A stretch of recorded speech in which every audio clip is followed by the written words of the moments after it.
السلام علیکم ورحمۃ اللہ وبرکاتہ۔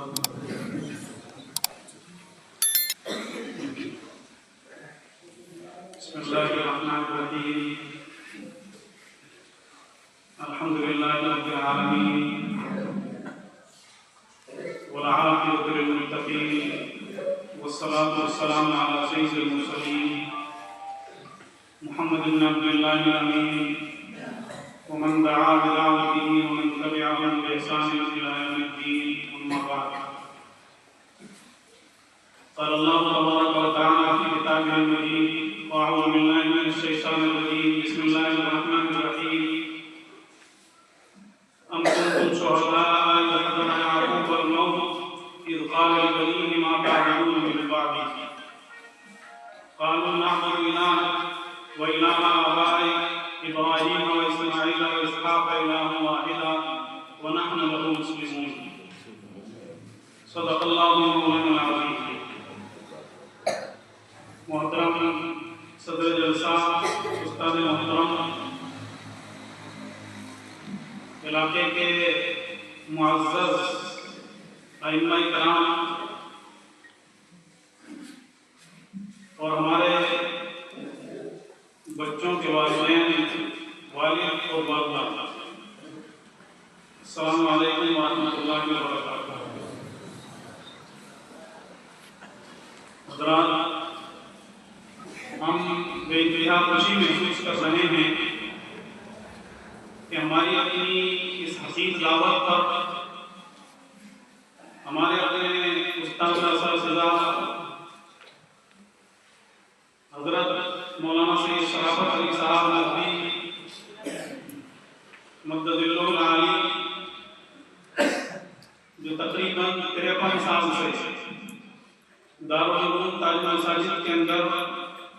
علمی خدمات انجام دے رہے ہیں، اور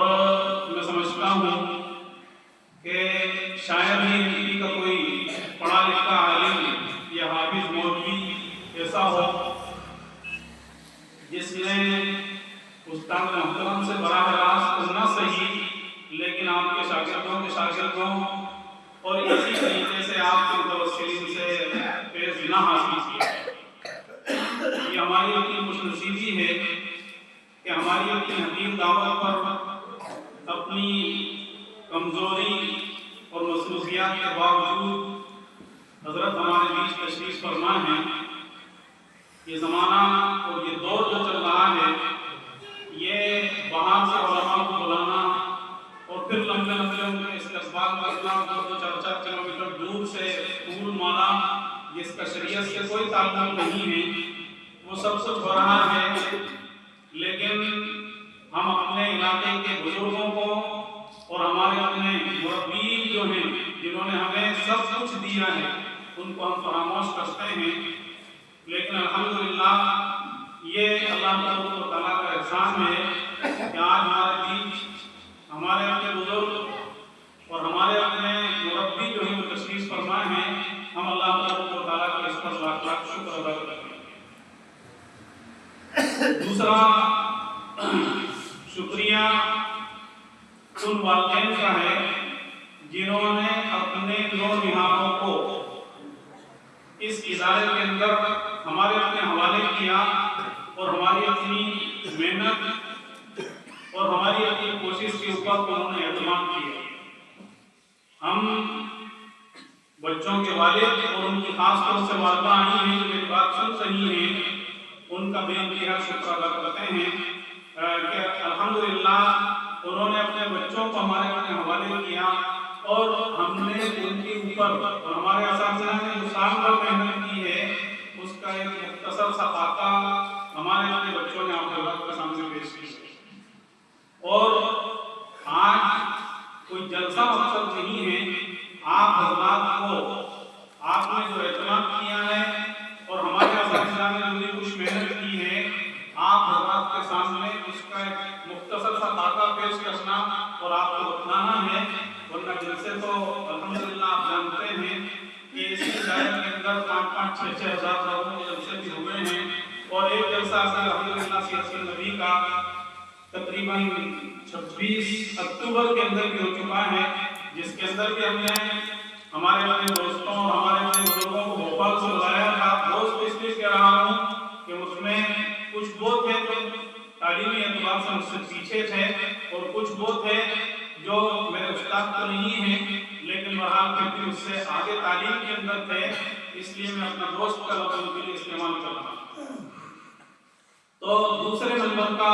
ہم آپ کا شکریہ ادا کرتے ہیں والدین کا کہ الحمدللہ آپ کے بچوں نے یہاں پر پورے سال تعلیم حاصل کی ہے اور اس تعلیم کا ایک مختصر سا مظاہرہ ان بچوں کے ذریعے سے آپ نے سنا ہے. میں خاص طور سے ہماری اپنی ماں بہنوں کو اس لیے کہ ہمارے اپنے مرد افراد جو ہیں وہ مدارس کے جلسوں کے اندر یہ جماعتوں کے اندر یا اسی طریقے سے دینی پروگراموں کے اندر دین کی بات سنتے رہتے ہیں, لیکن میں آج خاص طور سے ہماری اپنی ماں بہنوں کو مخاطب کر کے قرآن مجید کی ایک آیت کا خلاصہ سب کے سامنے پیش کرنا چاہتا ہوں کہ اولاد کو لے کر ہماری اپنی ذمہ داری جس طریقے سے ہم دنیا کی فکر کرتے ہیں,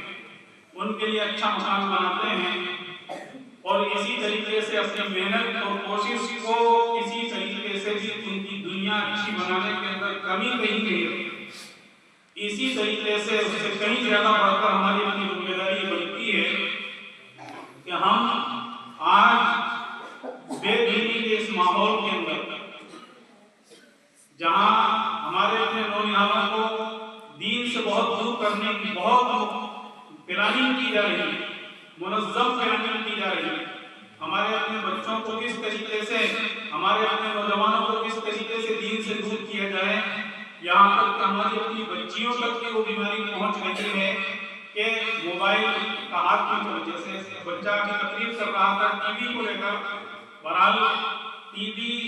یقیناً جیسا کہ آپ نے مجھ سے سنا بہت برا ایک مرض ہے,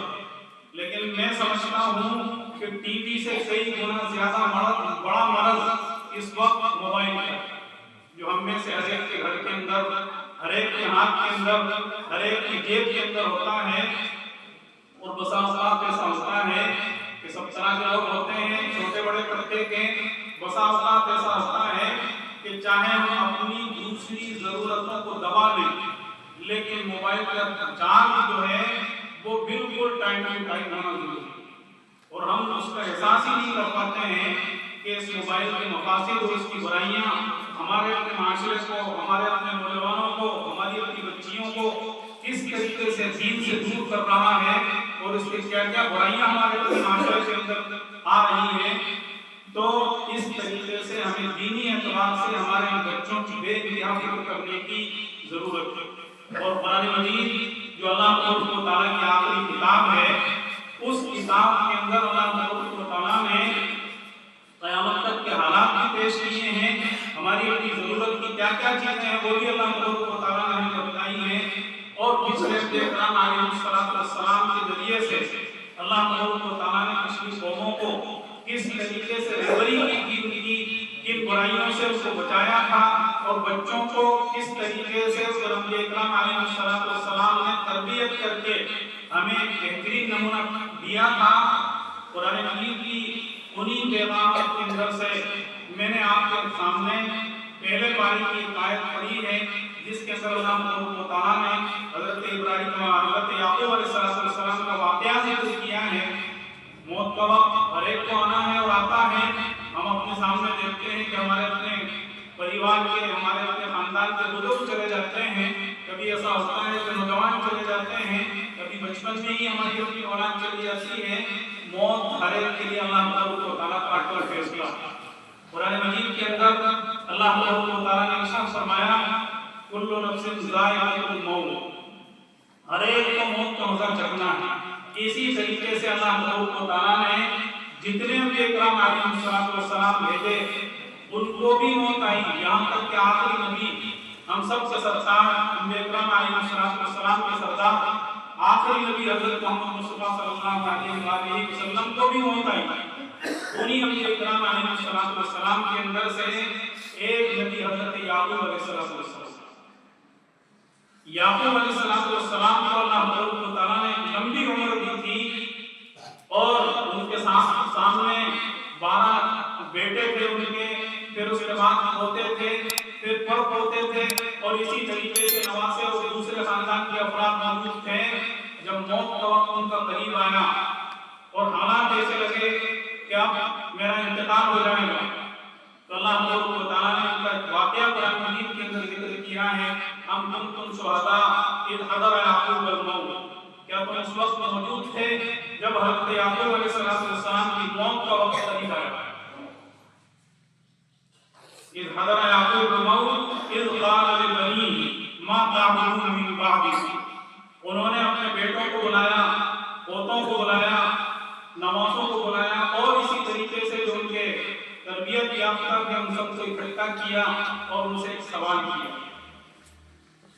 بہت سے حضرات آج بھی کرتے ہیں دینی اعتبار سے سوالات، لیکن زیادہ بڑا طبقہ ہمارا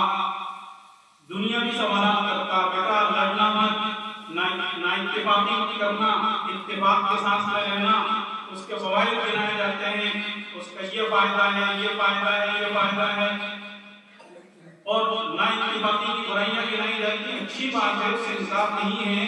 لیکن انبیاء کرام علیہ السلام کی نظر دنیا سے زیادہ آخرت کی اوپر ہوئی۔ یعقوب علیہ السلام نے سب کو بلایا اور ان سے سوال کیا، ما تعبدون من بعدی، میرے بعد تم کس کی عبادت کرو گے؟ اس لیے کہ عبادت کا مطلب صرف یہ نہیں ہے کہ ہم نماز پڑھ لیں، ہم کوئی چلنے والا مدرسے والا آ جائے تو زکات دے دیں، رمضان المبارک کا مہینہ آ جائے تو روزے رکھ لیں، اللہ نے مان دیا ہے تو حج و عمرے کر آئیں، یہ تو عبادت ہے ہی صحیح، لیکن پوری زندگی کے نظام کو اللہ اور اس کے رسول کے بتائے ہوئے طریقے کے مطابق کھانا کیسے کھاؤ گے، کپڑے کیسے پہنو گے،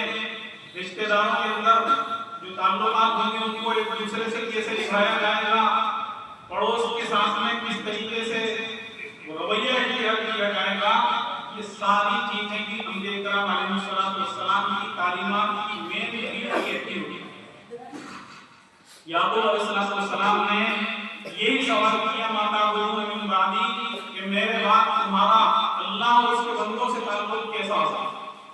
انہوں نے کہا اس لیے کہ تربیت انہوں نے صحیح دی کہ اپنی اولاد کی، اپنے پوتوں کی، اپنے نواسوں کی، اور بھی ماتحت ہیں، سب نے ایک جواب دیا،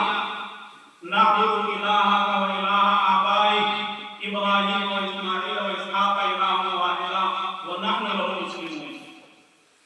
ابا جان، کسی نے کہا دادا جان، کسی نے کہا نانا جان، آپ کو فکر کرنے کی اور پریشان ہونے کی ضرورت نہیں ہے، آپ نے ہماری دینی تربیت کی ہے اور آپ نے سمجھایا ہے کہ اللہ کا ہمارے اوپر کیا حق ہے، اور ہمارے اپنے ساتھیوں کا، ہمارے اپنے دوستوں کا، رشتہ داروں کا، پڑوسیوں کا، بھائیوں کا کیا حق ہے، آپ نے ہمیں بتلا دیا ہے، ہم ہر ایک کا حق ادا کرنے والے اور اللہ تعالیٰ کی وحدانیت اور اس کی یکتائی اور کبریائی کا اقرار کرنے والے، اور جس طریقے سے آپ کے بزرگوں اسحاق اور یعقوب علیہ السلام نے ایک اللہ تعالیٰ کو مانا اور تسلیم کیا ہے، ہم بھی اسی اللہ تعالیٰ کو مانیں گے۔ ہماری اپنی اولاد کے سلسلے میں قرآن مجید کی اس آیت کی روشنی میں ہماری اپنی ذمہ داری بنتی ہے کہ ہم اپنی اولاد کی اسی طریقے سے تربیت کریں، دینی تربیت کریں، دنیا بھی اچھی بنائیں ان کی، لیکن خاص طور سے دینی تربیت کریں، ان کی فکر کریں کہ کیسے اس کے اندر قرآن مجید کی تعلیم آ جائے، نبی پاک علیہ السلام کی سنتوں کو اپنانے والے بن جائیں، اور کس طریقے سے یہ دنیا اور آخرت کے اندر دونوں جہانوں میں کامیاب ہو جائیں، اور ان کو کس طریقے سے دنیا کے اندر بھی اللہ تعالیٰ کی مدد اور نصرت مل جائے، اور آخرت کے اندر بھی اللہ تعالیٰ کی حمایت ملے، اور آخرت کی ہولناکیوں، عذاب قبر کے اندر، میدان حشر کے اندر روضہ کوثر سے نبی پاک علیہ السلام کے دست مبارک سے پانی پیئیں ہم، اور اسی طریقے سے ہمارا مسئلہ اور آخرت کا مسئلہ آسان ہو جائے۔ ہمیں ہماری اپنی ذمہ داری بنتی ہے کہ جس طریقے سے ہم نے بچوں کو یہاں پر بھیجا ہے، آگے بھی اس ادارے کے اندر بھی، اور اسی طریقے سے ہمارے اپنے بچوں کو ہم دینی اداروں کے اندر ضرور بھیجیں۔ میں خاص طور سے ہماری اپنی ماں بہنوں سے کہنا چاہتا ہوں کہ مرد حضرات جو ہیں وہ کہ 24 گھنٹے کے اندر سے کم از کم 15-17 گھنٹے گھر سے باہر رہتے ہیں اولاد کی تربیت، اور اولاد زیادہ تر جو ہے وہ ماں کی گود میں یا ماں کے پاس رہتی ہے، ماں کی نظروں کے سامنے رہتی ہے۔ اس لیے ہمیں اپنی اولاد کی، بچوں کی بھی اور بچیوں کی بھی، دونوں کی ہمیں کس طریقے سے دینی تربیت کرنا ہے،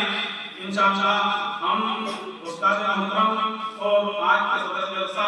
اور ہماری اپنی مجلس کے میر کارواں سے ہم بہت وضاحت کے ساتھ سنیں گے۔ میں بس اسی پر اپنی بات کو ختم کرتا ہوں، لیکن میں مناسب سمجھتا ہوں کہ حضرت کی بات سے پہلے بچوں کے لیے ہمارے اپنے دوستوں اور ساتھیوں نے جو انعامات دیے، ماشاءاللہ بیگ کا انعام جو ہے وہ سارے بچوں کے لیے، ڈاکٹر انیس صاحب ہمارے سیول کے ملنے والے ہیں، اور اسی طریقے سے ہمارے اسی مدرسے سے سابق طالب علم